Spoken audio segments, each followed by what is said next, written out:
Bonjour, alors voici la correction du dernier exercice sur les inéquations. Donc ici, on considère deux fonctions, la fonction f de x 1 sur x, la fonction inverse, et la fonction g de x est égale à x, fonction linéaire.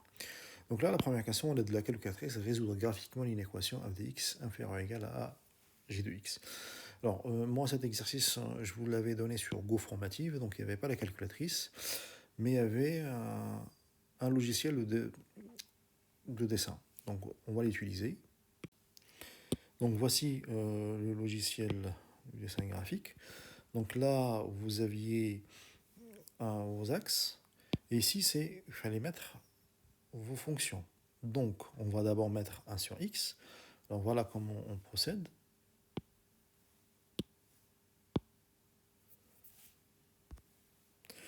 Là, vous voyez ici le clavier. Vous cliquez sur le clavier. Et ensuite, je veux 1 sur x. Donc 1 divisé x. Et là, automatiquement, le graphique est construit. Ensuite, on va dans plus.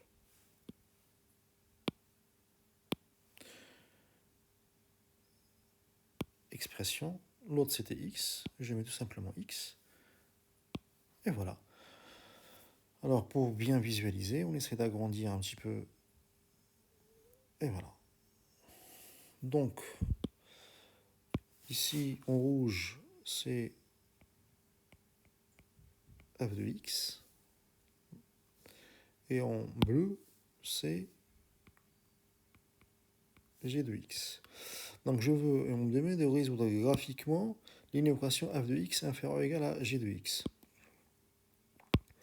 Donc, je rappelle tout simplement que f de x inférieur ou égal à g de x. Donc, il y a un protocole à suivre. D'abord, on trace les représentations graphiques.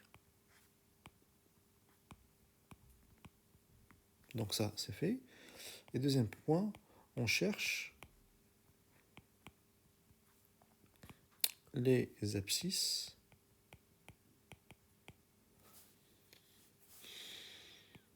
de la courbe CF qui sont en dessous de la courbe CG. Alors, quand on regarde le graphique,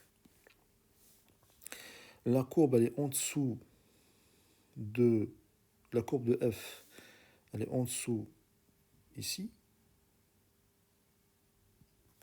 et ici.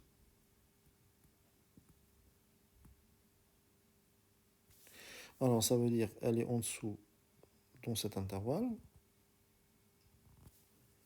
et dans cet intervalle. Ça veut dire qu'ici, l'ensemble des solutions, c'est quoi? Donc je vais de moins 1 jusqu'à 0 ouvert. 0 ouvert, pourquoi? Parce que la fonction f n'est pas définie. Union 1 plus l'infini. Donc voilà la première question. Passons maintenant à la question 2. La question 2, on vous dit vérifier que i, c'est-à-dire ça, f de x inférieur ou égal à g de x, est équivalent à cette inéquation. Ensuite, on demande de la résoudre. On écrit f de x inférieur ou égal à g de x. Donc ça veut dire que 1 sur x est inférieur ou égal à x.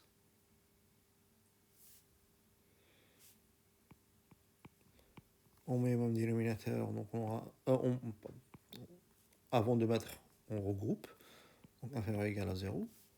Je mets au même dénominateur, donc on aura 1 moins x au carré sur x inférieur ou égal à 0. Là, rappel, identité remarquable. a carré moins b carré égale a moins b facteur de a plus b. C'est ce qu'on va utiliser ici. Donc on aura, ça c'est équivalent à 1 moins x, facteur de 1 plus x,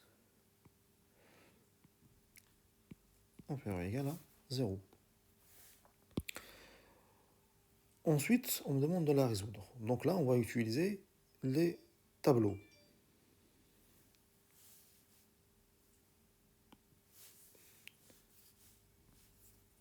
Donc ici, je vais faire directement.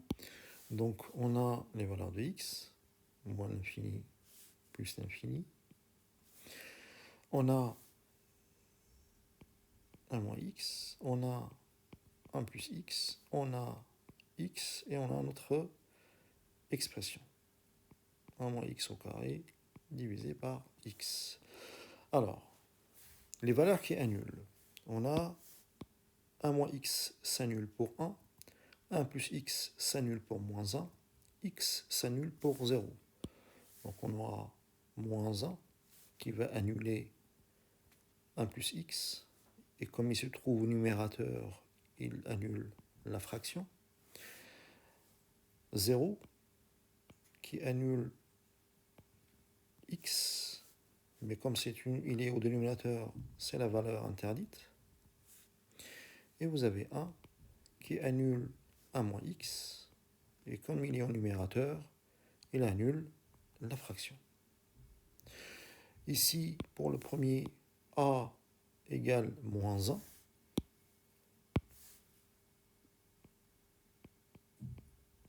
Il est négatif. Donc, ce qui fait que à gauche du 0, signe contraire de a, à droite du 0, signe de a. Donc, ça veut dire qu'ici, signe contraire de a, c'est plus.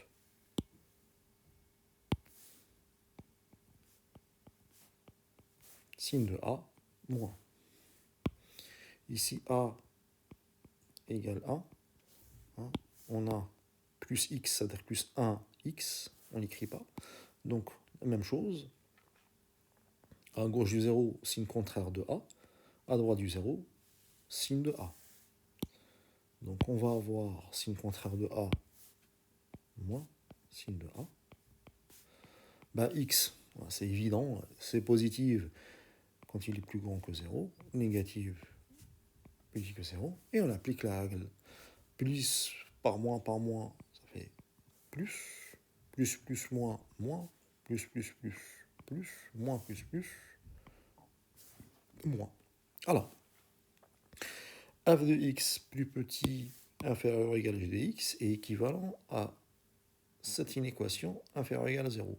Inférieur ou égal à 0, donc je suis là, et je suis là.